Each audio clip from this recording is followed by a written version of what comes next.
èyí tí a fẹ́ fi bára wa sọ̀rọ̀ lónìí tí ó jẹ́ ìparí ẹ̀ níwọ̀nba kí Ọlọ́run ọba kú yí ó fi ẹsẹ̀ wa lé náà àti ahọ́n wa. Àwọn tá fẹ́ sọ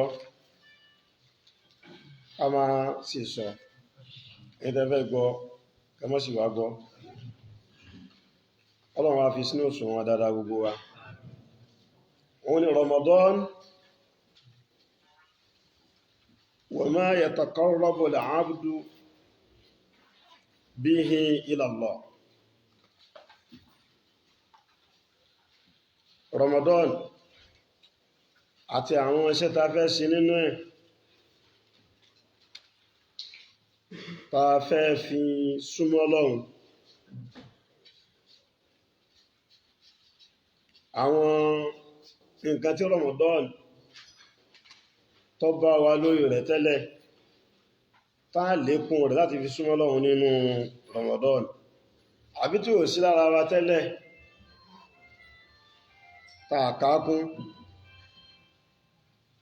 tá fi súnmọ́ Ọlọ́run nínú Ramadan. Yẹn pé bó ṣe jókòó yìí àti bó ṣe wà yìí, ìpalẹ̀mọ́ fún Ramadan rẹ̀, àwọn kan tí wọ́n náà máa gbé sí iwájú rẹ̀, ó kọ sínú dáyàrí rẹ̀ ni, ó kọ sí ààyè kan ni, ó fi sínú mẹ́mórì rẹ̀ náà ni, mẹ́mórì méjì, mẹ́mórì ti fóònù, mẹ́mórì ti orí, torí yẹn dá púpọ̀ jù. Àmọ́ ó lè mọ́ rán létí gẹ́bí kọ́ wọn yẹn ẹ̀dá ta dá ní gbàgbé ni. Tó bá dínú Ramadan, ayé lè mọ́ yọ fún ẹmọ́ díẹ̀ lọ́mọ ọgbọ̀ níbi báyìí, ọgbọ̀ Ọlọ́run, àwọn àfikún òtún lọ́nà Ramadan. Tó dá kí ẹmọ ohun tó fẹ́ ṣe kó tó lọ ṣiṣẹ́ náà, ó dá kí ẹmọ ṣẹ́ tó fẹ́ ṣe kó tó lọ ṣiṣẹ́ náà, láàfí kọ́ṣẹ́ kó tó di pé ní a bẹ̀rẹ̀ sí ní lo iṣẹ́. Àwọn kan tá fẹ́ kọ́ kó tó di pé a máa bẹ̀rẹ̀ sí ní lò tí Ramadan bá wọlé, nínú ẹ̀ wọ́n ni asọ́ù, ààwẹ̀ fún rẹ̀, láti mú lókùnkúrò, láti gbà á nípa ti sọ lánàá pẹ̀lú àníyàn àti ìmójútó gbogbo ọ̀pọ̀lọpọ̀ nǹkan tọ́lọ́run bá fẹ́ ń bẹ àti jìnà sí tọ́lọ́run bá fẹ́ ń bẹ. Torí pé ní Ramadan èèyàn rọ̀pọ̀ mọ́ Ọlọ́run ọba, gbogbo tí ń jẹ́ àwẹ̀ ó rọ̀pọ̀ mọ́ Ọlọ́run. Ànábì Muhammad sallallahu alaihi wasallam ló fi sọ pé ní man sọ́mọ̀ Ramadan, ẹni tó bá gba Ramadan imanan, ní ti ìgbà fọ́lọ́run, ìgbà pé Ọlọ́run ọba ló fi rán ní Muhammad, ìgbà pé Ọlọ́run ọba ló gbé kalẹ̀, wahtisaban, òun náà wá ṣe mímọ́ níbẹ̀ pé Ọlọ́run ló ní, gufira lahu ma taqaddama min dhanbi, ẹ̀ṣẹ̀ tó ti ṣe ṣáájú Ọlọ́run forí rẹ̀ jì. Lábẹ́bẹ́ ààwẹ̀ fún rẹ̀ afẹ́fẹ́ súnmọ́ Ọlọ́run nínú Ramadan. Ìkejì, salawatul khams, ìrun márààrún tó jẹ́ ọ̀ranyàn, ká gbìyànjú nínú Ramadan wípé a mísì ẹyọ kọ̀ọ̀kan ní jàmá.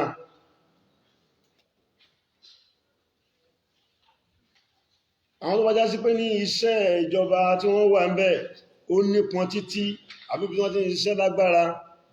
kí ẹ̀mí wọn máa sọ fún wọn wípé ní mo sì ń ṣe Ọlọ́run pẹ̀lú àìkírun yìí ní jàmá. Yàtọ̀ sí àwọn ìyá wa tọ́lọ́run ṣe ní ti fífẹ́,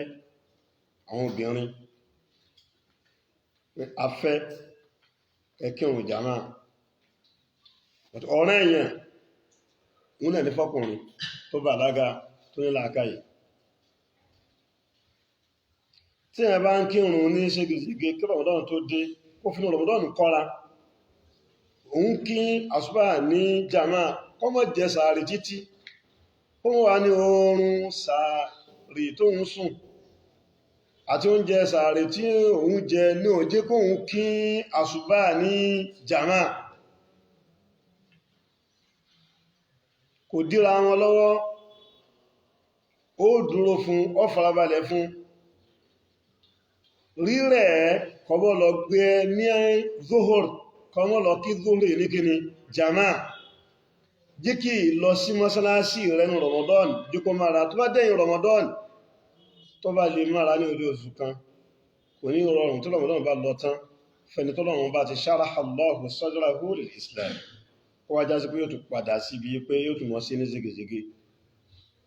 gbọ́ àwa tí à ń kírun tẹ́lẹ̀ Ọlọ́run kó fi rọ̀ wá lọ́rùn sí àwa tó já sí pé ní ìrun wa kò gún régé ká fi inú Ramadan tí ń bọ̀ yìí ká fi tírèènì ara wa fún nítorí pé ní nínú ẹwà àti oore tọ́lọ̀ sí fáwà mùsùlùmí ní wípé ní kò kí ń ṣe ọ̀sẹ̀ lọ́ẹ̀sẹ̀ rántí Ọlọ́run ọba rẹ̀ kò kí ń ṣe oṣù kan ẹ̀kan lóṣù kan lọ́ẹ̀sẹ̀ rántí Ọlọ́run ọba rẹ̀ ọ̀rọ̀ rántí Ọlọ́run ọba rẹ̀ ní ẹ̀mẹ́rin tó súnmọ́ ààyè súnmọ́ ó gbé kalẹ̀ ẹmọ bọ̀ wá sí ojú ọ̀nà mi ẹ wá kanlẹ̀kùn ọ̀dọ̀ mi lójúmọ́ tó kí Ọlọ́run ọba rẹ lórí oore tó ṣe fún ẹ lórí àrísìkí tó ṣe fún ẹ lórí ẹ̀mí tó fún ẹ lórí ìtọ́jú rẹ látara atẹ́gùn látara jíjẹ látara múmu látara sísùn látara jíjí látara àlàáfíà kí ni wọ́n náà fẹ́ fi ṣe ọwọ́ agbèkọ Ọlọ́run wọ́n náà ló tún agbẹ̀san rẹ̀ ákìrún ádàpọ̀mọ́lọ́wọ́ bá ní àárọ̀ bádà sọ́láti subh máa sọ́láti subh dhuhr asr maghrib isha kájẹ́ kó tún pọ̀ sí nínú Ramadan ẹgẹ́ fún ara rẹ̀ tó bá yẹ pé ní àwa mùsùlùmí a sí istiglal sọ́láti jama ní gbogbo ayé a utilize ẹ̀ a ní bùkátà sí pé a fẹ́ ní jama àkàmọ́láyé kódà alìmọ́ ní bùkátà sí pé a fẹ́ ní ẹgbẹ́ ju pé a fẹ́ mọ́ sí ìgbárùkù ti ẹ̀sìn lọ ju pé ní ohun tó kún bẹni pé ní ààrẹ pé ní mọ́sálásí òkun lásùbá mọ́sálásí òkun ní zuhur yóò kún ní asr yóò kún ní maghrib yóò kún ní isha wa hadhihi quwwa nínú àwọn agbára ìtọ́jẹ́ mọ̀dọ́ yá tààrà láre tí Ọlọ́run bá ṣe fáwà mùsùlùmí tó dẹ̀ jẹ́ kọ́nfẹ́ǹsì kékeré láti fi ní at-takaful al-ijtima'i wat-tadamun ìtì bára ẹni rẹ̀ ìgbà ọ̀rọ̀ ara ẹni dùn ààrí bàbá alágbájá kí ló ṣe bàbá alágbájá àmàrí mọ́sálásí láàárọ̀ yìí ìfẹ́ ìjọba rẹ̀ ní sọ̀rọ̀ ìfíìlì fún rẹ̀ ní ẹ̀ẹ̀márùn lójúmọ́ mùsùlùmí ọ̀láǹfààní bẹ́ẹ̀ ká gbìyànjú ká yíra padà pẹ̀lú Ramadan tí ń bọ̀ yìí náà nínú ìrun ọ̀ranyàn márààrún lẹ́yìn náà qiyamul layl nínú àwọn ọṣẹ́ tá a fẹ́ fi súnmọ́ Ọlọ́run ọba nínú Ramadan ní qiyamul layl ìdìde lóru yìí bẹ̀rẹ̀ látorí tarawih ìmá kí ásámú èyí tí gbogbo wa mọ̀ sí ásámú ìmá kí ìrun yìí òun ni kìyàmù léèlì àkọ́kọ́ fún wa ìtọ́já sí pé ní súnnà rẹ̀ àti àgbékalẹ̀ rẹ̀ ọwá látọ̀dọ̀ Ànábì wa Muhammad sallallahu alayhi wa sallam Ànábì kí sallallahu alayhi wa sallam àwọn sàhábà kí Sayyidina Umar radiyallahu anhu wọn lọ́wọ́ tó ń lò bàtí Ànábì Muhammad kí lákọ́kọ́ lóòrù táwọn yẹn rí gbé ní ó jí lóòrù ó ń kírun àwọn yẹn pera wọn lẹ́yọ̀kan ní méjì wọ́n lọ bá Ànábì wọ́n ń jọ́yà Ànábì ọ̀tọ́ díjọ́ kejì wọ́n tún pípa Ànábì tún jí lóru yẹn náà ó tún yẹn náfílà yẹn àwọn yẹn tún pera wọn mọ́sálásí kún ọ̀tọ́ di ẹ̀kẹta mọ́sálásí kún Ànábì wá bá wọn sàábí sọ̀rọ̀ yípe ni ẹ ti rí bẹ́ẹ̀ sí rí mi sí àmọ́ inni khashitu an tufrada alaykum ẹ̀rù ń bà mí bá ṣe kí yìí wọ́n máa jásí pé ní wọ́n máa di ọ̀rọ̀ yẹn lé lórí tó rẹ̀ Ànábì wa padà fílẹ̀ díẹ̀ kí Sayyidina Umar ó tó wá di àkókò rẹ̀ tó wá wọ mọ́sálásí ó tó di pé eléyìí kírun rẹ̀ òun kírun nípàlùkù kírun awuyewuye wá pọ̀ ní mọ́sálásí ó tó wá sọ fún òbá yìí fún káà táwọn àtẹnìkan níjọ́ náà lọ́wọ́ ẹ̀yẹ lídì ọya wọlé ìdí wọn fún kálùkù mọ́tò ó tó wá sọ pé ní ni'matu lè bí dé átú ààdì ẹ̀ pé ní ni'matu sunnatu lè mahjura ààdì súnnà tó já sí pé ní Ànábì bẹ̀rẹ̀ rẹ̀ sallallahu alaihi wasallam tó lè já sí pé ní ṣẹ̀rẹ́ àti kọjá ipé yọ jọ́ra ẹ̀yà àríkò ní jọ́ra ẹ̀yà súnnà tí ìyẹn bá yé tó ti pẹ́ táwọn yẹn ti ṣe rí níjọ́ tó bá bẹ̀rẹ̀ táwọn yẹn bá bẹ̀rẹ̀ sí ní ṣe ó máa jẹ́ bídíà ó máa dàbí nǹkan titun nítorí pé ní àbídíà tó lọ̀bà wíyà wọn náà ni Sayyidina Umar ló mí ní jọ́nà pé ní ni'matu bid'atu hadi ọmọkọba kẹ́ Sayyidina Umar ọmọkọba ayọ́ ló sí láti bẹ́ẹ̀ ló fi di pé ní gbogbo ayé àwa ń kójọ lórí Tarawih Allah subhanahu wa Muhammad nínú Al-Qur'an pé ní ya ayyuhal muzammil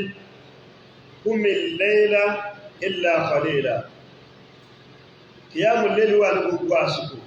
tó bá dínú Ramadan Tarawih ìlọ́kọ́ bẹ̀rẹ̀ rẹ̀ ìdé lóru إلا قليلا yìí tó fi sùn díẹ̀ ní kọjẹ́ lóru nisfahu jíwọ ìdájọ́ orú aw inqus minhu qalilan àbíkò jí díẹ̀ nínú ẹ̀ aw zid alayhi àwọn àbíkọ ọkọ̀ nínú ìjílòrù yẹn tó jẹ́ díẹ̀ ló fi sùn kí ló máa wá ṣe nínú kìyàmù léèlì yẹn tó bá ti ń jílòrù tó ń yẹn lẹ́fìlà yẹn kí ló máa wá ká warattilil Qur'ana tartila máa ka al-Qur'an pẹ̀lú ohùn tó dùn máa ka al-Qur'an pẹ̀lú bá ṣe sọ kalẹ̀ fún Ànábì Muhammad sallallahu alaihi wasallam ohùn tó dùn mọ́dì níbi tó mọ́dé wà níbi tí kọ́lùkọ́lá wà bí tí gbogbo ẹ wà kó fi gbogbo ẹ̀ sí kó dúró déédé ìgbà tí àyà ẹ tó nípọn lọ́lọ́run padà wá dẹ̀ ló fi sọ wípé ní lẹ́yìn ìgbà tó sọ wípé inna rabbaka ya'lamu annaka taqumu adna min thuluthayi al-layli wa nisfahu wa thuluthahu وطائفة من الذين معك والله يقدر الليل والنهار الله تعالى نبي دا سمتا من ثلثي الليل ìdá méjì dá nínú òru kó fi méjì sùn kó jí lẹ́yìn ìgbà náà wọ́n súlùsàwà bí kó jẹ́ pé ìdá kan nínú ìdá mẹ́ta wà ní sífàwù wọ́n súlùsàwà bí ìdá méjì àrí méjì yẹn pé tó túnmọ̀ pé òru ìdá àkọ́kọ́ ìdá kejì ìdá kẹta kìyàmù lẹ́yìn tó jẹ́ Tarawih ó wá jẹ́ nínú ìdá àkọ́kọ́ ní èyàn tó sùn tàbá wá sùn tó ní gẹ́gẹ́ ọwọ́ aago méjì ìdá kejì àbí tó wọ́n ráyè ti sùn méjìlá ìdá kejì ìdá kẹta máa bẹ̀rẹ̀ aago mẹ́ta ọwálẹ̀ mú méjì kó fi ẹlẹ́fílà kó fi kan sùn ó sì lè dá sí méjì kó fi kan sùn kó fi kan jí àmọ́kọ̀ mọ́ wá dìde lóru rárá ìwọ̀n dá fún ọmọ mùsùlùmí pàápàá jùlọ nínú Ramadan. Tarawih òun náà ti wá fẹ́ dàbí súnnà kan tó já sí pé ìka kún ọ̀pọ̀ mọ́. Ó wà nínú àwọn ìlú kan ní àgbáyé tí wọ́n ká kún púpọ̀. Ó wà nínú àwọn ìlú tí ò fi bẹ́ẹ̀ múlẹ̀ látara àwọn mùsùlùmí tó wà níbẹ̀. Ní àwọn kàràkàrà wa tó sí wáyà yìí, táwọn ẹbá ti lè kí tàráwí àkọ́kọ́, tàráwí kejì, tó wọ́n kí tàráwí ìkẹta, tó bá máa di bí ẹ̀kánrin, àbí karùn-ún, àbí kẹfà, àbí keje, wọ́n ti gbàgbé, wọn ò kí mọ́. Yọ́ wọ mọ́sálásí àwọn mọ́sálásí òkú, àsìfẹ́ lọ gbogbo àwọn ìmáàmù náà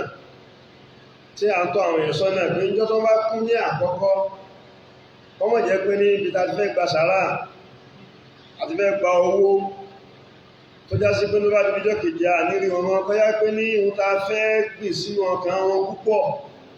Òun ni pàtàkì Ramadan àti pàtàkì kíkí ìrun tàràwíhì náà táàfi láǹfààní láti rí wọn ní gbogbo ọjọ́ yòókù, kájé kí wáàsí ó mú wọn dárò nítorí ọkàn ọmọ èèyàn ọdẹ púpọ̀. Ọmọ èèyàn gan fún rẹ̀ wa khuliqal insanu da'ifa, ọmọ èèyàn gan fún rẹ̀ alọ́lẹ̀. Qiyamul layli tí ṣe tàràwíhì káàkì pẹ̀lú ìbẹ̀rù Ọlọ́run àti ìfarabalẹ̀ àti kájé kí ọkàn wá wà bẹ́ẹ̀ látorí àwọn atafẹ́lìt ìrun náà. Ká máa kí ní kíkí tí bẹ́yẹ ṣe máa ń fi ẹnu tó máa fi ń sọ èso tó bá fẹ́ jẹ́ ṣàkà ṣàkà, ká máa kí bẹ́ẹ̀. Ká kí ní kíkí ta fẹ́ kí ìrun ọ̀ranyàn bituma'nina wal khushu', ká lè wọnú ọ̀rọ̀ tí ọlọ́run sọ pé ní qad aflaha al-mu'minun alladhina hum fi salatihim khashi'un.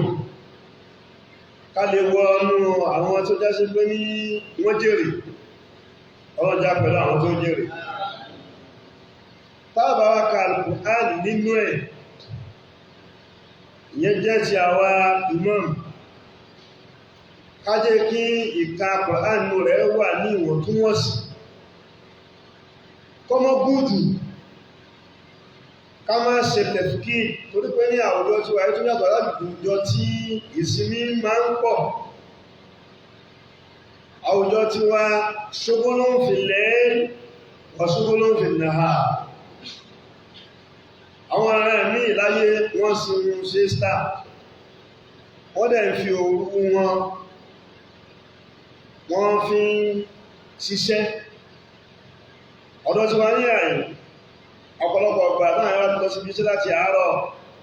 ẹlòmí ó dọ̀kú mu láàrin méjì rẹ̀ náà ló ṣí mu ní ojú ọ̀nà. Ọmọ wá lọ láti òkúkú lọ tí kí tàràwíhì tó máa yẹ pé ibi tó ta ti wá wà, ibi táà ti ń ka sọ́fà márùn-ún fún rákà ẹyọ kan, a rí fún bàtàbà wo ẹ̀yìn ní bájà máa kẹfàn mọ́, àbíkáwọn ẹ̀yẹ ti sùn lọ, àbíkáwọn ẹ̀yẹ ti lọ mọ́ wà nǹkan ṣe, àbíkẹ́lò mí kí mọ́lá sí wà ń tò sí rẹ̀ kó jẹ́ pé ibẹ̀ ló ti lè jù kókókó, kọmọ wá ti bẹ̀ kúrò kọmọ bọ́ sí mọ́tásí tó jìnà, ibẹ̀ yẹn tún yá. Káwà láàrin méjì, ẹ̀sùn mọ́ wá jẹ́ ipé ó tún dínkù jù. Káwà ní moderation mood yẹn dá jù ká tún wá ṣe àṣẹ ètò lọ. Àṣẹ ètò wọ́n náà ní kí yẹn gbéra kó ṣe Allahu Akbar, kọ́ka Fátíà, kí Fátíà gẹ́ mọ́ ní orígun, ọmọ ní ìdúró, ká mọ́ mọ́ kí là ń wí, ká mọ́ kí là ń kà. kákàn sáà máa tájẹ̀tì pé kádébí wàlà dọ́ọ̀lì náà lẹ́yìn wàlà dọ́ọ̀lì náà kí ẹ wá ní sọ́ọ́dí Allahu Akbar. A rí pé eléyìí àbíkọ́ ní Qaf Allahu Akbar within 5 minutes àti kíta àwùjọ eléyìí ó dínkù jù àbíká máa tájẹ́ di 10 minutes ìtọ́ wá burú jù ìrìnkú ní after ìgbà náà àti ìmọ́mù àtàwọn àdáni yóò wá rí wọn ní mọ́sálásí wọ́n wá lè wo ẹjọ́ láti àsìkò náà títí tí ó fi di àkókò tí kọ́dà sàárẹ́ ọ̀fẹ́ tó mẹ́lú mi nínú ẹjọ́ yìí dínkù púpọ̀ ọ̀kọ̀dá tó pé ní Ramadan àsìkò ìbádà ni àsìkò tá fẹ́ fi súnmọ́ wọn bá ní a wà mú lókùnkú dùn wípé mi ò fẹ́ mísì tàràwí káwà ṣe níwọ̀ntúnwọ̀nsì sọ́fà kan nínú Al-Qur'an fẹ́ni tó yánu dáadáa tí ó sì ní máa kàkàkùkà lọ́pọ̀sí nígbà ní ìbẹ̀ náà tí ẹ̀lú ní ògbé Al-Qur'an dání tó pé ní ẹ̀tùmọ̀ ẹni tó bá mọ kéwú yóò mọ owó pé kí láwọn ń kà ibi tó ń fa rẹ̀ ti ń tọ́ ẹnu ara rẹ̀ tó lọ ṣẹlẹ̀ bẹ́ẹ̀ lọ́kẹta lọ sí eré àkẹta lọ títà láwí káwa ìmọ̀mù ẹ̀ṣẹ̀ ń tọ́ ara rẹ̀ ní ẹnu fún Qur'an wọ́n á tún fi àwọn jàmá practice ẹnu tí ń tọ́ ó wá di pé ní kọ́ mọ wí ara fi ẹ̀ nígbà tí ẹ̀ṣẹ̀ ń spẹ́lì lẹ́yọ kọ̀ọ̀kan tó wá ti jẹ́ bẹ́ẹ̀ mú àwọn súrà tó wà ní ìbẹ̀rẹ̀ ní àyè láti júzí wọn á máa tó yí ẹ dáadáa mú wálẹ̀ kó máa kà á fún wọn ìsìláìdí pé ìmìnà sáfẹ́ ka odidi Al-Qur'ani kan ìmìnà sáfẹ́ kọ́ mọ̀ pé mọ́tá sí wà yìí wọ́n ka odidi Al-Qur'ani kan tán ní ibẹ̀ tàbámọ̀ ọkà bí àwọn ọ̀fáàgù wa wọ́n sì wà nílẹ̀ táàmọ́kà pẹ̀lú tajwid táàmọ́kà ìṣẹ́jú díẹ̀ kódà àwọn ò ní mọ̀ àwọn jàmáà tó wà ò ní mọ̀gbà tí ó ka odidi sọ́fà kan yóò dẹ̀ bọ́ sójú ẹ̀ nínú kọ́yẹ́ pé sọ́fà kan káka pẹ̀lú àwọn jàmáà wa àbí káka nísù kíni sọ́fà nínú rákà ẹyọ kan tàbá ka sọ́fà kan sọ́fà bí mẹ́wàá láàkà nínú tàráwí tó wá pé mẹ́wàá ní tàráwí ní wa táǹkà ìtàwà ń kí tó wá máa tó bí ìgbẹ̀yìn Ramadan náà á ti fẹ́ parí odidi Al-Qur'an kan náà ìyẹn wà níwọ̀n tí wọ́n ó sì dá púpọ̀ tàráwí Ànábì kí mọ́kànlá sallallahu alayhi wa sallam Ànábì kí mọ́kànlá nínú tàráwí rẹ̀ Ànábì kí 21 sallallahu alayhi wa sallam Ànábì kí 23 sallallahu alayhi wa sallam but mọ́kànlá yẹn ló gbọ́dù tí Ànábì kí nínú ìtọ́jẹ́ mọ́kànlá ríwáyà Ubay ibn Ka'b àrígbánú ríwáyà títí ẹ̀ Ubay ibn Ka'b àti Tamim ibn Aws ad-Dari wọ́n gba 23 wá àwọn sàbí Ànábì àwọn méjèèjì wọ́n gba 21 wá wọ́n sì gba 23 wá bí Ubay ibn Ka'b ó ṣe dágbà mọ́kànlá wá nínú ríwáyà rẹ̀ gẹ́gẹ́ bẹ́ẹ̀ lọ bá Tamim ibn Aws ad-Dari ní wọ́n jọ gba ríwáyà àti 21 àti 20 kìíní 23 ní wọ́n jọ bà wá tàbá fẹ́ wo inú tíra tí mọ́kànlá wá a rí nínú Muwatta al-Imam Malik tàbá fẹ́ wo ibi tí ríwáyà 21 tó wà alọ́wọ́ Musannaf Abdul Razzaq a bá ní inú ìwé jíjẹ tàbá fẹ́ wo ibi tá ti rí 23 wọ́n ti gbá wá a bá nínú Sunan al-Bayhaqi gbogbo ẹ̀ ìsánẹ́lẹ̀ sahih pẹ̀lú sánẹ̀ tó ní àlàáfíà kí ọlọ́run ọba ìta bá wá kí ń bẹ̀ tó wá pé mọ́kànlá wọ́n bá kí mọ́kànlá tó wá pé ní 21 náà tó wá pé 23 ni ìtọ́lọ̀ bá ní ká kí nínú rẹ̀ kí ọlọ́run bá kọ́kọ́ alẹ́sẹ̀ fún wa àmọ́ kárí wípé a kí pẹ̀lú ìfarabalẹ̀ àwọn ìran ẹ̀mí ní àgbáyé wọ́n kí tààrà wíwọ àsìkò sàárì tó wá pé ní sàárì lọ́ máa blọ́ọ̀kù wọn tẹ́yìn bá dé Egypt tẹ́yìn dé wọ́pọ̀ ọ̀pọ̀lọpọ̀ ilẹ̀ ayé káàkiri ágùn wọn kì í bẹ́ẹ̀ torí wọn náà ní kìyàmù kìíní kìyàmù lé kágbìyànjú káfíyìn bádà àtijọ́sìn káfíkọ́lá àti ìdí rẹ̀ bẹ̀ sọ́dọ̀ ọlọ́run àti sílọ́run kọ́lọ̀kọ́ bá lẹ́sẹ̀ fún wa nínú iṣẹ́ tí a tún fi súnmọ́ lọ́wọ́ nínú Ramadan òun náà ti dáwàtul Qur'an ìyẹn lọ́wọ́ wà nínú àyà shahru Ramadan alladhi unzila fihi al-Qur'an tàbá wo bọ́lọ̀wọ́ ṣe lẹ Ramadan mọ́ Qur'an níbẹ̀ yẹn a ti rí pé ní Ramadan ò lè fi al-Qur'an sílẹ̀ Qur'an ní ò lè fi Ramadan sílẹ̀ ìyẹn lọ́fà ló jẹ́ pé gbogbo Ramadan tí Ànábì gbà tí síkún Ramadan náà Ànábì gbà Ramadan mẹ́sàn gbogbo Ramadan kọ̀ọ̀kan ní Jibril máa ń wá tí wọ́n jọ máa ń tọ́ Al-Qur'an pẹ̀lú Ànábì wa Muhammad sallallahu alaihi wasallam ọdún gbẹ̀yìn tí Ànábì ṣe tó kí tó gba Ramadan gbẹ̀yìn èmi ní Jibril tó wá bá ní Muhammad parí Al-Qur'an tó wọ́n tọ́ láti bẹ̀rẹ̀ parí tó tún gbé láti bẹ̀rẹ̀ parí dẹ́ẹ̀mejì nínú Ramadan ẹ̀yọ̀ kan tó so yìí tí Ànábì Muhammad ṣe bẹ̀yìn yẹn ló dúkó yíwa pé ní tilawatul Qur'an ọ̀dà púpọ̀ kí Ramadan tó dé ọlọ́run ó tí ló máa ń hiya ilayka minal kitab tilawatul Qur'an wà mẹ́rin máka warattilil Qur'ana tartila máka iqra wa rabbukal akram máka kíkà Qur'an ìṣe tilawatul Qur'an pápá fún gbogbo àwọn tààmọ́ náà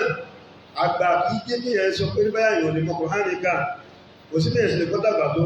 ọlọ́run ọba ìsìlám ánìrọ̀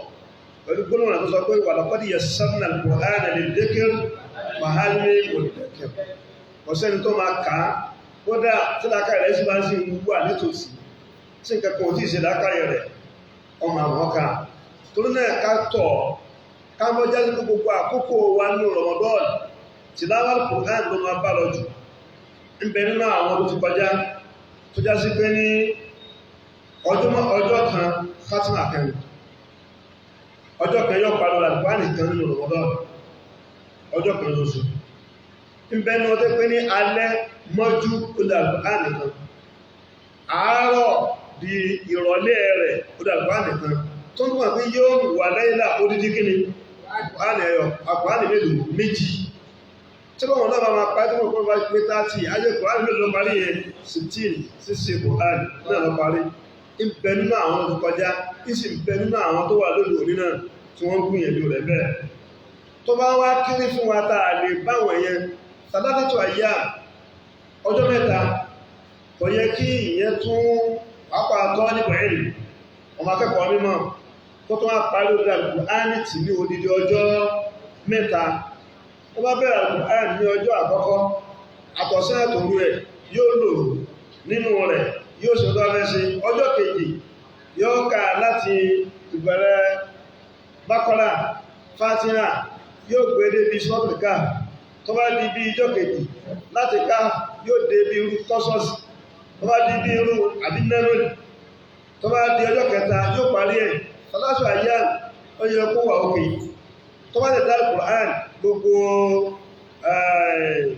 jùsíwò rẹ̀ yìí tí wọ́n ń dá yẹn sàlàsù rẹ̀ jùsí ẹ̀ tó wá kọjá àkọ́kọ́ aṣọ́rátù àjíṣà ló fi kà ọjọ́ kejì ó fi kà aṣọ́rátù àjíṣà tó bá di ọjọ́ kẹta yóò kà aṣọ́rátù àjíṣà ó ti parí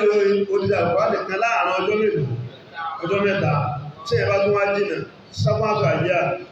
ọjọ́ méje ó yẹ kí ẹ yọ̀ lẹ́ títí kọ́wálé wọ̀ ẹ́rẹ́ kó kí wọ́n sálà pàǹtìtì lọ síbi oní ọjọ́ méje dé kó tún gbìyànjú kó ka odidi ọjọ́ méje kó mójútó àárín ẹ̀ yóò dá yọ́ka bí ṣe ń ká ní odidi ọ̀sẹ̀ kan tẹ́lẹ̀ tó ẹgbẹ́ tí bá ń ka Al-Qur'ani ní ọ̀sẹ̀ ni tó wá ti gbé láti Baqara tó dé Maida láti An'am tó dé sọ́tù Yunus ọjọ́ kejì Yunus bí ó ṣe pín nìyẹn kó náà lọ́wọ́ Al-Qur'ani bó ṣe fẹ́ dá tó máa pìsì ẹ tó máa rọrùn fún ẹ ọ̀dà bẹ́ ọjọ́ méjì tó bá yẹ pé ilé ẹbá tó jìnà khamsatu ayyam ìyẹn khamsatu ayyam ẹ ti ṣáájú sab'atu ayyam asharatu ayyam ọjọ́ mẹ́wàá kò yẹ kí ẹ túnmọ̀ lè pa tọ́wọ́ nípa ilé ìwọ̀n akẹ́kọ̀ọ́ mímọ̀ kó túnmọ̀ lè pa lódà lùpá nìkan ní ọjọ́ mẹ́wàá ó yẹ kó lè pín ọjọ́ mẹ́wàá ọlọ́run kò ṣe ní ìrọ̀rùn fún wa kò wá lágbára ọjọ́ mẹ́wàá ó yẹ kó lè já sí pé ní odidi Ramadan náà ó parí odidi Al-Qur'ani ẹyọ kan àwọn ọlọ́ jẹ́ ọ̀lẹ yẹ́yẹ́ nínú àwọn akẹ́kọ̀ọ́ mímọ̀ òun nìyẹn bàtí nínú àwọn tó bá jẹ́ kó gbìyànjú ó yẹ ká lè sára pàǹtìtì ọ̀fí dhalika falyatanafasil mutanafisun tẹ́ bá ń ka Al-Qur'ani ìyẹn nídi tadabbur ìmọ̀ ronú sí tẹ́ bá ń ka Al-Qur'ani ìyẹn nídi faham àgbọ́yé so àwọn tàà bá tí ìmọ̀ Al-Qur'ani ká kí a máa gbìyànjú láti rí pé ní English Qur'an Yorùbá Qur'an káwọn náà sì máa wo kí ni túmọ̀ rẹ̀ ń sọ bàbá gbádádá títí harafi agbádádá ìrònú sí títí tí yóò fi rọrùn fáwọn náà láti máa kàá kí Ọlọ́run kó sínú rọrùn yìí tó tẹ̀lé ìwú ní ìmọ̀ ronú sí ìrònú sí ìlọ́ máa wá bí ìtafẹ́ sọ nípa rẹ̀ yìí ó tẹ̀ jẹ́ pé ó ti ń dàbí pé yíwọ́n ọmọlọ́wọ́n bá sì ní kí ọ̀pọ̀lọpọ̀ àwọn onímọ̀ tí wọ́n ṣẹ́kù lórí ìyẹ̀pẹ̀ wọ́n sì ń gbìyànjú àti jẹ́ kọ́mọ wà kọ́mọ parẹ́ kó tó di pé ní ìgbàlódé Ramadan lecture ti ìgbàlódé yìí kó tó délẹ̀ ìtọ́ kárí gbogbo ilẹ̀ Yorùbá tó sì kárí gbogbo ọ̀pọ̀lọpọ̀ ilẹ̀ ayé àti ilẹ̀ Haúsá náà wọ́n ni tafsir kìíní tafsir al-Qur'an tafsir al-Qur'an yìí wà fáwọn tí wọ́n kẹ́kọ̀ọ́ tí wọ́n yege nínú ẹ̀kọ́ láti fi inú Ramadan láti ṣe mudarasatul Qur'an fún gbogbo àwọn mùsùlùmí láti kọ́ àwọn mùsùlùmí ní ìtumọ̀ al-Qur'an àti àwọn òfin tí ń bẹ nínú ẹ̀ yẹn wá máa ṣàǹfààní fẹ́ntí sí tilawatul Qur'an tó bá tún lọ gbọ́ tafsirul Qur'an yóò fún láǹfààní àyà tó gbà kọjá tí ò fura sí bí ìtumọ̀ rẹ̀ ṣe wẹ́ sí àti àwọn òfin tó wà níbẹ̀ àtàwọn wà tó wà níbẹ̀ tó ń gbà tí ń kọjá lára ẹ̀ kò fura sí ìmọ̀ lọ sí tafsir yóò fún láǹfààní ẹ̀ lẹ́lẹ́ ìmọ̀ lọ sí hudur majalis tafsir fi Ramadan ìmọ̀ wá sí tafsir ní Ramadan ó máa fún yẹn láǹfààní tó pọ̀ torí Ramadan lecture Saturday Sunday a máa pọ̀ níbẹ̀ gbogbo ọjọ́ ayé yòókù kí ni ẹ̀tún bẹ́ẹ̀ fi ṣe ó lè pín àwọn ẹ̀yà tó máa gbé wá sí káàkiri àmọ́kọ̀ dàbí kí wọ́n gbé Quran láti Baqara wọ́n mọ́ wá sọ ìtumọ̀ rẹ̀ bọ̀ díẹ̀díẹ̀ áyà kan áyà méjì áyà mẹ́ta káàrí pé Ramadan tí ń bọ̀ gbogbo àwọn mùsùlùmí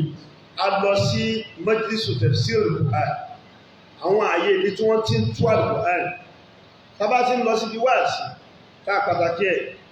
ká tún rí náà wípé à ń lọ sí ìjókòó tafsir Al-Quran kí àwa tí a lẹ́fẹ́ sí tafsir Quran náà káàrí pé ní àwọn ohun tí Al-Quran fẹ́ tó sì gbé wá òun náà ní ká fi ṣe al-mabadi al-asasiyya òun náà ní ká fi ṣe fundamental àwọn ìpìlẹ̀ wọn tó gbé wá min nahiyatil akhlaq lérí àyíwá ká ṣàlàyé rẹ̀ fáwọn èèyàn min nahiyatil aqida wa tawhid ohun tó gbé wá kásọ̀láyé rẹ̀ fún àwọn èèyàn nínú ìyá ti kìí náà orúkọ mọ́tọ̀ wáhid kásọ̀láyé rẹ̀ fún àwọn èèyàn nínú ìyá ti alìmọ̀ṣẹ́nà níta àwùjọ gangan kásọ̀láyé rẹ̀ fún àwọn èèyàn kí ìtumọ̀ Al-Qur'an àtúntà Al-Qur'an gbé wá Al-Qur'an ó fi mọ jẹ́ pé gbogbo ìgbà àti ààyè náà lọ́wọ́ salihun lah náà ló ṣe dédé ẹ̀ tí tọ́ba wọn fi payẹ́ rẹ̀ ìyẹn ló fi ṣe Al-Qur'an ní al-mu'jizatul khalida aw al-bayyinatu wal-ayatu al-khalida wọ́n lọ fi ṣe Al-Qur'an yìí pé ní mùjísà gbẹ̀yìn gbére tí ọmọ ọba gbogbo ìgbà tí ọmọ ọba lọ ní Muhammad sallallahu alaihi wasallam ó dẹ̀ ti fi yé wa kálímọ̀ pàtàkì tafsir al-Qur'an àti ìwá tafsir al-Qur'an kódà ká múlòkúrò pé mi ò ní pààyàn náà mi ò ní pààjẹ́ nítorí pé ní àgbàládá ẹni tí ń kà yóò gbàládá ẹni tí ń tu yóò gbàládá ẹni tí ń gbọ́ yóò gbàládá bó sì wà bẹ̀rẹ̀ kájíkẹ́ àwọn mọ́ṣáláṣí kó kún fún tafsir al-Qur'an ká sì jẹ́ kí ìjókòó rẹ̀ náà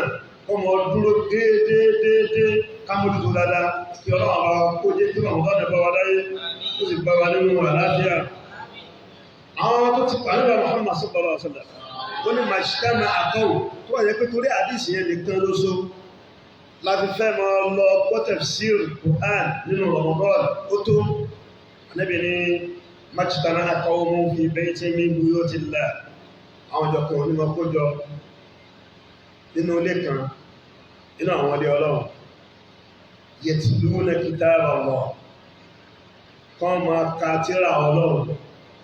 wa yatadarasunahu fima bainahum kan sì máa tọ́ kan máa sọ ìtumọ̀ rẹ̀ dìrọ́sà nìyẹn kan máa stọ́dì rẹ̀ láàárín ara wọn illa nazalat alayhimus sakinah àyàfi kí ìfọ̀kànbalẹ̀ ọlọ́run ọba kó sọ̀kalẹ̀ lé wọn lórí wa ghashiyatuhumur rahmah kí ìkẹ́ ọlọ́run ọba kó bù wọn dàrú wa haffathumul malaika káwọn màláìka sì mọ ọrọ̀ kiri káwọn wa dhakarahumullahu fi man 'inda ọlọ́run tó mọ wá rántí wọn mọ́ àwọn tọ́lọ́ wọn bá ń rántí lọ́dọ̀ rẹ̀ ìkẹyì àti àánú ó tó kí yẹn sálápá tètè pápá jùlọ nínú ọ̀dọ́ ọlọ́pọ̀ pín ìkẹ́nà ọlọ́pọ̀ pín kárí wa. Al-Imam Zuhri nínú àwọn àlfáà tó ti kọjá ó sọ pé ní idha dakhala Ramadan tí wọ́n mọ́ bá ti wọlé fa innama huwa qira'atul Qur'an kama qala al-Qur'an wa it'amu at-ta'am láti máa fáwọn ẹ̀rọ jẹ tí ẹ bá fẹ́ máa gbọ́ tafsir al-Qur'an ìrònú sí àti wòye sí nínú áyà kọ̀ọ̀kan tí wọ́n bá sọ fún ẹ̀tàn kí ẹ tún lọ jókòó kí ẹ tún rọ́jà rẹ̀ kó tuntun wò kó tún wo tí bẹ́ẹ̀ kó ronú sí orí al-Imam Zarkashi fil Burhan ọlọ́run kọ́ bá kẹ́ ìmáàmù náà ó ní man lam yakun lahu ilm ẹni tí nímọ̀ bá sí lára ẹ̀ wà fáhà àtàgbọ́yé kó mú àgbọ́yé dání tí bá ń lọ síbi ìjókòó tafsir Qur'an wa tadabkur àti ìlò làákàyè ìrònú sí kò sí fún tí ń bá tó bá wà níbi majlisu tafsir Qur'an bí ìjókòó rẹ̀ àbí ìṣètìláwà rẹ̀ wa taqwa àti bẹ̀rù ọlọ́run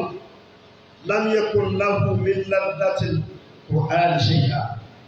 kò ní rí àdùn Al-Qur'an yẹn kò ní rí rárá kọ́nà ọba kó fi wá sínú àwọn tó rí àdùn Al-Qur'an nínú àwọn aṣẹ́ olóore tó tó pàtàkì nínú Ramadan wọn náà ní as-sadaqa máa sọ ìṣesàárà ìtọrẹ ìṣesàárà púpọ̀ nínú Ramadan orí pé orí tí mẹ́mẹ́ ó pọ̀ púpọ̀ mọ̀dọ́ àfátò ajẹ́rẹ̀ ni oore àtẹ̀sẹ̀ ọlọ́run ọba níbẹ̀ ó pọ̀ lábẹ̀rẹ̀ ní tafsiru Sa'imi àwọn tó já sí pé wọ́n bẹ̀rẹ̀ ìtú wọn lẹ́nu tọ́lọ̀ bá tó kẹ́yẹ̀ kẹ́yẹ̀ tó fún wọn ní sáàrì náà ọgbà dáadáa ẹni tó gbalẹ̀ àwẹ̀ kan tó bá tún yẹ lẹ́nu àwẹ̀ tí ò ní dínkù àwẹ̀ tí tẹ̀lé ò ní dínkù. Ànábì Muhammad sallallahu alaihi wasallam ọkọ̀ wa ní al-uslubu tasalsuli fi sadaqa, ojú ọ̀nà tó já sí pé ní bóòwà bá ti gbà ẹlòmí gbà nínú sàárà. Ó ní al-yadu al-ulya khayrun min al-yadi as-sufla, ọwọ́ tó wà lókè ó lórí ju ọwọ́ tó wà ní ìsàlẹ̀ lọ. Yẹ́pẹ́ ọwọ́ tí ń fún ni ó wà lókè, ọwọ́ tí ń gbà ó wà ní ìsàlẹ̀. Ọwọ́ tó wá ń fún ni ó lórí ju ọwọ́ tó wà ní ìsàlẹ̀ lọ. Tó tún ọ̀pọ̀ ìwọ́n tó gbà tí wọ́n náà bá fẹ́ kí ọwọ́ rẹ̀ kó lórí ju ọwọ́ ẹ̀lómi lọ. Muhammad sallallahu alaihi wasallam sọ pé inna fil jannati ghurafa, Ànábì ní nínú àlùjánnà àwọn yàrá kan wà nínú ẹ̀ tura zuhuruha min butuniha, a máa rí ẹ̀yìn àwọn yàrá yẹn tí ẹ bá wà níta ẹ̀ láti inú ilé àti inú ẹ̀yọ́ mọ̀ níta ẹ̀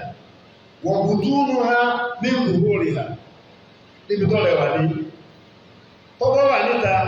yóò mọ̀ ní gbogbo tó wà lórí, tọ́bọ́ wà lórí yóò mọ̀ ní gbogbo tó wà níta. Àkọ́lá àrọ̀bí lọ́bàwá kan náà lọ́bá tí ń dé ìdílé òkú wá sọ pé lè má ní bí ara bí ara sọ ọ̀wà àwọn ni wọ́n ní àwọn yàrá ìgbò sọ́rọ̀ hàn lẹ́bi ni lè má ní àtọ́bà ìkàlá fẹ́ni tó dá lọ́rọ̀ wà á tó ánà tọ̀ án fẹ́ni tí ń fáwọn èèyàn ló jẹ ọ̀rọ̀ ẹ̀dá ó sì ń fún àwọn èèyàn lóúnjẹ wà àdáàmà síyà a sì máa gbà àwẹ̀ dáadáa wà sọ́gbà ìlà ilẹ̀ wà náà sùnìyà, ó tún máa ń dìde lóru nígbà táwọn èèyàn bá sùn. Imam Bukhari àdìsí tó kálẹ̀ ó gbà wá ọ̀dọ̀ nígbà Muhammad sallallahu alaihi wasallam látọ̀dọ̀ Ali ibn Hatim ó ní òǹgbọ́ta lọ pé ní ittaqun nara walaw ìṣíkì tábùrà ẹ̀lá làbìdàbìdù ọfẹ́ fi sínú lẹ́ni mẹ́lọ́ rẹ̀ láti méjì fún ọ̀yá rẹ̀ nìkan kú ọlẹ́ ẹ̀sì kiri ọjẹ́ ẹyọ kan pẹ̀lú nẹ́kọ́dà bọ́ jẹ́ ìlàìsọ̀ yẹn tó fún ọ̀yí pé ní kò sí nǹkan tí a lè fi ṣọ́ra wa kúrò nínú iná bí kò sí yí pé ní kátùmọ̀ sí sàárà mọ́ ààwẹ̀. Àwọn tí wọ́n mọ̀ yí pé Ọlọ́run ọba òun làwọn gbẹ̀san rẹ̀ lọ́dọ̀ rẹ̀, ẹ̀san sàárà, ẹ̀san dáadáa, àwọn tí wọ́n mọ̀ bẹ́ẹ̀ wọn kì í fi nǹkankan ṣeré nínú ìtọ́lẹ̀. Ibn Umar radiyallahu ta'ala anhu agbáwẹ̀ tó bá gbáwẹ̀ tó bá fẹ́ túnú yóò wá lọ jókòó tí àwọn masaki àwọn aláìní yóò wá lọ túnú pẹ̀lú wọn láwọn fámílì rẹ̀ àwọn ẹ̀rọ ọ̀sọ̀kọ́ ẹkùn lẹ́ ẹjá ẹjẹun alẹ́ ẹjọ́ náà oúnjẹ tí wọ́n bá tún gbé fún yóò tún gbé lọ sọ́dọ̀ àwọn masaki rẹ̀ ẹjá jọ sí kéde ẹjá jọ jẹ́ tẹ́ ẹ̀ká bá wá lọ béèrè lọ́wọ́ ẹ̀ ó lọ béèrè sàárà lọ́wọ́ ẹ̀ ìwọ̀n jẹun lọ́wọ́ ó ń jẹun sínú ó ń jẹ lọ́wọ́ bí ṣe ń jẹ lọ́wọ́ ẹnìkan wá béèrè pé ebi ń pa mí àbí ní kí ń bọ́ jẹun ó ti yí wa padà ní àwùjọ tiwa náà ó ti yàtọ̀ sígbà kan àwọn èèyàn ti mọ ìtumọ̀ rẹ̀ nínú Ramadan bá sí wọ́n sínú Ramadan náà ká máa sínú gbogbo ọjọ́ ayé yòókù náà tẹ́yìn bá dé gbogbo àgbáyé wọ́n mọ̀ fi oúnjẹ ibi tó bá ti dé ẹni ibi tó bá ti ń lọ tó bá ti rí kí wọ́n kàn tẹ́ nínú Ramadan nírọ̀lẹ́ pé wọ́n fẹ́ sínú o nídìí kan ẹ̀sẹ̀ sọ yí pé wá tó bá ti dé ọ̀dọ̀ wọn ọmọ sí kíni ọmọ jẹun ó sì ní mọ́dé bẹ̀rẹ̀ ló sí kíni ló sí àmọ́ kí lọ́wọ́ sí àyè pé kàkọ́ sẹ́lẹ̀ kẹta wọn bẹ́ẹ̀ ní Ramadan ọdẹ wà ní mísà tí Islam fi spread ní West Africa. Bàbá yẹn bá rí wòye sí yẹn báwọn yẹn ṣe máa ń dì mọ́ra wọn, bàbá àwọn Fúlàní àtàwọn tí wọ́n gbé ẹ̀sìn fún àwọn ọmọ Gáárà tó bá jókòó wọ́n bá bẹ̀rẹ̀ sí ní sínú nínú Ramadan ọ pẹ̀lú àwọn nǹkan tó jẹ́ kí ọ̀pọ̀lọpọ̀ àwọn yẹn gba ẹ̀sìn Islam. Tí ìbùnà wọn bá wà ní oúnjẹ rẹ̀ lọ́wọ́ yóò wá sáré jẹ́ èyí tó rí kún fẹ́ sáré jẹ́ ní oúnjẹ yóò wá dìde yóò lọ fún ẹni tí yóò kó rẹ̀ yóò gbé fẹ́ni tí ó béèrè yóò wá padà sílé lérò yí pé bóyá oúnjẹ máa ṣẹ́kù ní ilé bàbá wọn adélé ìlú tó kún bẹ́ẹ̀ àwọn fámílì òsèkèlè yóò ti jẹ yé pé kèé yó tó yẹ fún ẹni tó bẹ́ẹ̀ sí nínú tó bẹ́ẹ̀ fún ní oúnjẹ àwọn ìwà tó wà yóò wá wà bẹ́ẹ̀ láì rí oúnjẹ sàárì jẹ tí ó fi gbà àwẹ̀ rẹ̀ nínú àwọn iṣẹ́ olóore èyí tó dá jùlọ nínú ọ̀rọ̀ kọ́lá ìmọ̀ sí sàárà pẹ̀lú ṣúgà ìyẹn ẹgbọ́nà ọmọ rọ̀dí Allahu ta'ala anhu yóò wá sọ pé ní sami'tu Allaha yaqul pàtàkì ṣúgà àfisì sàárà wọ́n ni sami'tu Allaha yaqul ń gbọ́ tí Ọlọ́run bá sọ pé ní lan tanalul birra ó lè rí oore gbà hatta tunfiqu mimma tuhibbun títẹ́ fi ná lára wọn tẹ lẹ́yìn náà nífẹ̀ẹ́ sí wọ́n ni wallahu ya'lam anni uhibbu sukar Ọlọ́run fún àná ẹ̀dẹ́ mọ̀ pé wọ́n láìkì ṣúgà ìyẹn ló wá fàdé pé ní ohun tèmi náà ní tí wọ́n láìkì nínú ẹ̀fẹ́fẹ́ Ọlọ́run ìbílẹ̀ àmásíkẹ́ni nínú àfáwọn èèyàn ní ṣúgà ọ̀kan nínú àwọn tó ti kọjá nínú àwọn ẹni rẹ̀ wọ́n jẹ́ ìlàdá wọ́n láìkì ní oúnjẹ kan tó fẹ́ jẹ ó ti ẹrù jẹ ọdẹ gbáwẹ̀ ó jẹ́ ìṣẹ́ wá wà ń lẹ̀ ọkàbí sí lóòrùn bó ti wá gbé lásìkò sínú tó kọ́ bẹ̀rẹ̀ sí ní jẹ oúnjẹ ó wá gbọ́ tí ẹnìkan béèrè yàtọ̀ sí àwọn agbáwọ̀ tẹ̀rẹ tí wọ́n tẹ́lú ti yó tí kẹ́ ń fi ṣe fáyín bára Ìsìláàmù gbé ẹwà àmọ́ àwọn tẹ́bí ń pa gẹ́gán tí wọ́n náà mọ̀ pé ibi pa gẹ́ni ibi pẹ̀lé ó wá gbọ́ ohun rẹ̀ tí sọ pé man yukridu al-ghaniyya al-wafi tàlẹ́ni tí ó yá ọlọ́rọ̀ tí ọrọ̀ rẹ̀ tí ò nírú abániṣẹ́gbèsè apé àdínwù tí ò sẹ́ni tó tó ta ní ó yá lówó ọ̀kan náà sọ́lábì ọwà ni abúgbùgbùlì mọ́ọ̀dánù minal hasanat ẹni tí ó yá lówó ń dá arákùnrin ẹ̀nà òpé ẹni tí ó yá lówó ẹrú ọlọ́rọ̀ yẹn tí ò tí rí dáadáa ṣe púpọ̀ nínú ayé lọ́fẹ́ ya ní owó ìyẹn pé ń sọ pé ta ní ó fún ọlọ́run ọba ní àlùgẹ́ní ọlọ́run ọba ní àlùwàfí ọba ńlá òun náà wá ń dá lọ pé ẹrú ẹni iye ní ọwá dìde lẹ̀ oúnjẹ tó láìkì tó wọ́n wájú ẹ̀ tó fẹ́ jẹ ló bá gbé ó di oúnjẹ yẹn ọba gbé fún alákùnrin náà ibi wá pa ọmọ jù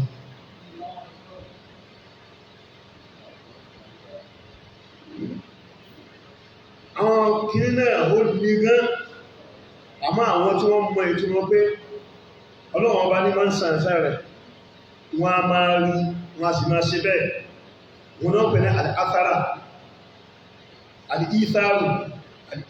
wọ́n náà pẹ̀lú àdìíthàrù wà yóò fi rú ní aláàfúnṣeyé wà lọ́gá nàbí ní fásọ̀sọ̀ Imam Ahmad bin Hanbal alákùnrin kan wá níjọ́ kan Imam wá fún ní búrẹ́dì méjì Imam pa búrẹ́dì méjì tó wà níwájú rẹ̀ fún ẹjẹ́ ni ọ pa búrẹ́dì yẹ ó fi kalẹ̀ pé òun fi sínú Imam wá sùn lẹ́ntì pípa ó tún wá dáàrọ̀ ọdún wá bá rẹ̀ lọ bí àwọn olùkọjá wọ́n ṣe rí ní Al-Hasan yóò tẹ́lẹ̀ wọ̀ ẹ̀kọ́ náà Hasan ọmọ àlè yóò fún àwọn ọmọ ìyá lóúnjẹ wọ́n wà sọ yìí ilẹ̀ gbà rẹ̀ ìyẹn àwẹ̀ tàfàwà yóò fún wọn lóúnjẹ wọ́n lè wọ́n gbà rẹ̀ tó bá tásìkò tó yẹ kó jẹun tó bá lè gbé nínú pamọ́ yóò fún wọn ní oúnjẹ yóò mọ bá wọn ṣàwàdà bí ìgbà tó fún àlẹ́ yóò báwọn tó ti kọjá wọ́n sì rí látọ́rí dọ́nà látọ́rí àwọn sàbẹ̀ àlẹ́bì àtàwọn tó tẹ̀lé àtàwọn tẹ̀lé wọn látọ́rí dọ́nà ní dìkìrì náà fi dìkìrì ní má gbé wọn ra wọn o má gbé wọn ra wọn táà bá ń sọ nípa àwọn èèyàn yìí táà ń sọ nípa ara tiwa nínú wà àti mú ṣe àtàwọn táà ń sọ yìí lẹ́sà sọ ní ipò ìdáàmà ṣáàkálẹ̀ mọ̀ kánàdì ẹni ọlọ́láàfíà tí máa ń rìn lọ àtẹni agbéjòkó tí ó lè dìde ńlẹ̀ náà òun láwọn ohun àwọn yìí wọ́n ti kọjá ọlọ́pàá akẹ́ gbogbo wọn Ìmáàmù Ṣàbí ó sọ̀rọ̀ kan nípa ọ̀rọ̀ sàrá ó ní man lam yara nafsahu ila thawabi sadaqati ahwaja min al-faqiri ila sadaqati faqad abtala sadaqata wa daraba biha wajha. Ìmáàmù Ṣàbí sọ pé ẹni tí ó bá rí ra rẹ̀ wípé ẹ̀san sàrá àti ẹ̀san ìmátọrẹ òun ní bùkátà sí ẹ̀san yẹn ju aláìní tó ní bùkátà sí sàrá òun lọ àgbẹ̀ ìlàlá ẹni tó fẹ́ fún yẹn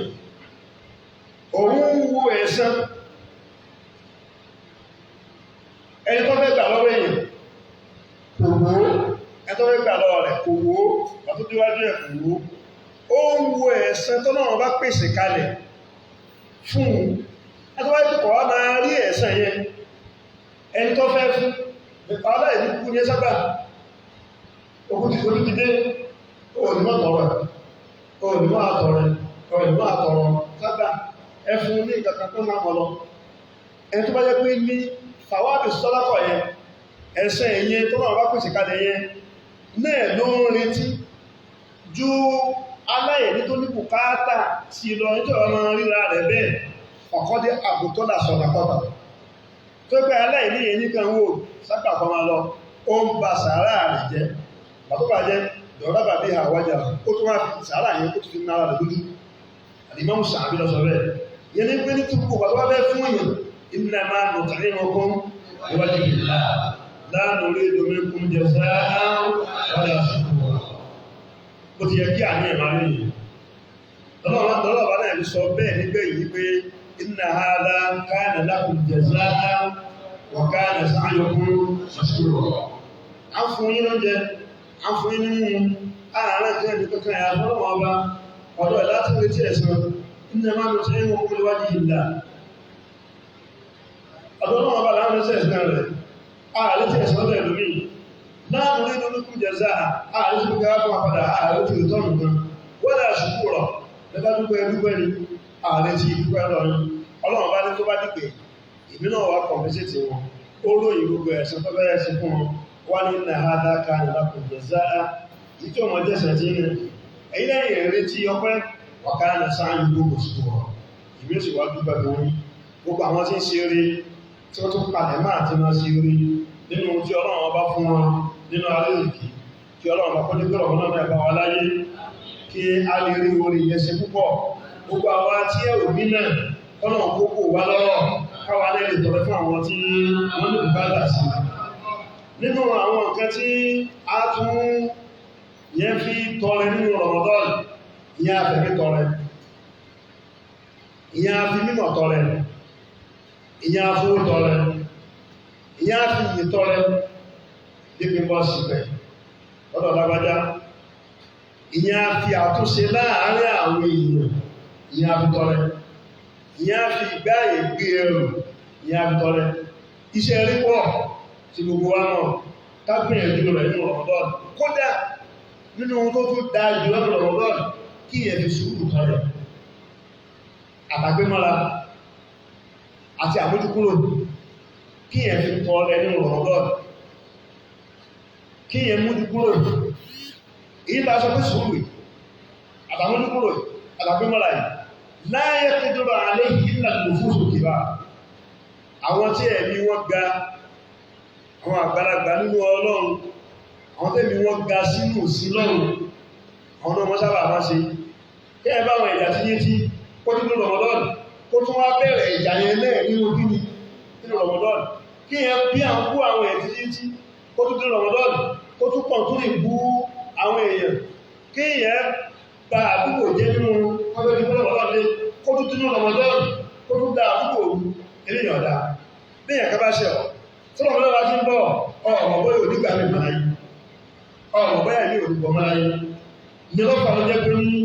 tí ẹ bá lè ṣe bẹ́ẹ̀ ẹni tó bá lè forgive tó forget nínú gbogbo iṣẹ́ rẹ̀ yálà ọkọ láàrin ọkọ pẹ̀lú ara ni láàrin ọ̀rẹ́ sọ̀rẹ́ ni láàrin àwọn ọ̀yá ara wọn ni láàrin bàbá sọ́mọ ni láàrin àwọn sí bàbá ni láàrin àwọn olóògbé méjì ni tó jẹ́ pé ní wo Ramadan ń bọ̀ ní ìtumí mọ́ fẹ́lẹ́ ìgbòho Ramadan gbogbo dájọ́ sí ara wa mọ́ forget àwọn èèyàn ńláńlá àtàwọn tẹ́bí wọn ga láyé nínú ìṣẹ́lọ́run àwọn ọmọ sábà níbẹ̀ ẹni tí ìmá ná owó ọwọ́ tí ọba sí fún tí eléyìí bá wà fún tó nìdí kó forgive àwọn èèyàn kó fi ìmọ̀ forgive àwọn èèyàn kó fi tọrẹ kó fi dípò owó tí ò sí kí ni tí ò ní òun náà kọ́kọ́ rí ẹ̀san rẹ̀ láyé òun náà tó rí ẹ̀san tó wá dúdú ọ̀gbẹ́rẹ́ àbíyámà ọlọ́pàá sọ́nà ìwádìí pé ní gbàdúró ha kìsọ́ọ̀sì bẹ́ẹ̀ bá gbé ẹni tí àbẹ́ọ̀dá ọlọ́pẹ́ ọ̀sáìlára wàlùdúró ha kìsọ́ọ̀sì èyí lọ́yọ́ ni wàlùdúró wà sínú sínú ọwá sọ̀rọ̀ bẹ́ẹ̀ náà lùkọ̀ ẹ̀ ẹsẹ̀ rẹ̀ wọ́n fàmán tàṣọ́dákọ̀ bí ẹni tó bá ní ìdí òní ìṣètò ní ní sáré padà bó ti sáré mi ní gbẹ́rẹ́ sí padà bó ti gbádùn mi ní kẹsàn fàmán tàṣọ́dákọ̀ bí ẹni tó bá fi sọ̀rọ̀ owó kàfàrà àdúrà ọlọ́run bọ́ pa ìṣẹ̀tì ẹ̀ náà yọ pa rẹ̀ ọlọ́run sọ pé wà ní káàdì ní ìrẹ̀lẹ̀ wà ní àfihàn alìnàás wọ́n lọ́ọ̀bù ìbílẹ̀ ìmọ̀sílẹ̀ àwọn apá ìbínú wọn apá tìlẹ́gbẹ̀ẹ́ kan wọn apá ìbínú ara wọn apá kàkà kí ìbínú pa wọn àwọn náà pa ìbínú wọn apá wọn wà ní àfihàn alìnàás àtàwọn sàbójúkò fáwọn èèyàn ọlọ́run nífẹ̀ẹ́ gbogbo àwọn ènìyàn rí ẹjá sábà máa tètè sí gbogbo àwọn aṣẹ́ yìí tó bá dínú Ramadan nínú àwọn aṣẹ́ olóore láti sínú Ramadan wọn náà ní ìdílé ìgbẹ̀yìn ìyá àmàlà aṣọ́ra àwọn akéde ní kéde ní Ramadan sábà ń gba Ramadan lọ